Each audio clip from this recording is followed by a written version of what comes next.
ফোনপেতে আপনি আপনার বন্ধুকে একটা ট্রানজাকশন করেছেন, কিন্তু দেখা গেছে যে আপনি ভুল নাম্বারে ট্রানজাকশন করে দিয়েছেন এবং যাকে পাঠিয়েছেন তাকে ফোন করেও সে টাকাটা আপনাকে দিচ্ছে না। কিভাবে আপনি আপনার টাকা ফেরত পাবেন? এর জন্য আপনি কি করবেন? এর জন্য আপনাকে একটা নাম্বারে কল করতে হবে, ইউপিআই হেল্প নাম্বার। এই নাম্বারটিতে আপনি প্রথমত কল করবেন। দ্বিতীয়টি হচ্ছে আপনার মোবাইল থেকে আপনি কি করবেন, একটা ফর্ম ফিল আপ করতে হবে। সেটা কিভাবে করবেন চলুন আপনাকে দেখিয়ে দিই, যাতে করে আপনি আপনার টাকাটি ফেরত পান।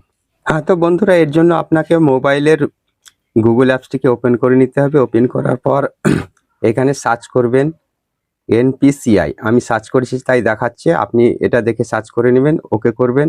তারপর একটা ওয়েবসাইট খুলে আসবে এনপিসিআই, এখানে ক্লিক করবেন। ক্লিক করার পর একটু সময় নিচ্ছে, হ্যাঁ চলে এসেছে। তারপর এখানে যে লাইনগুলো দেখছেন এখানে ক্লিক করবেন। ক্লিক করার পর দেখতে পাবেন কাস্টমার, এখানে ক্লিক করবেন।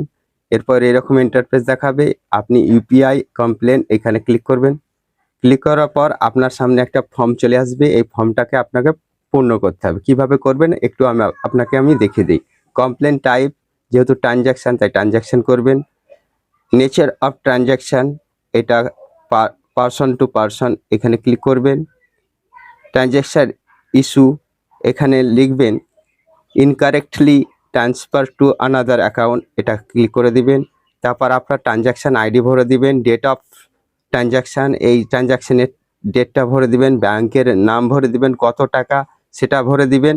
তারপর আপনার জিমেল যদি থাকে ব্যাংকের সঙ্গে লিঙ্ক, তাহলে সেই জিমেলটা দিবেন। তারপর সাবমিট করে দিবেন।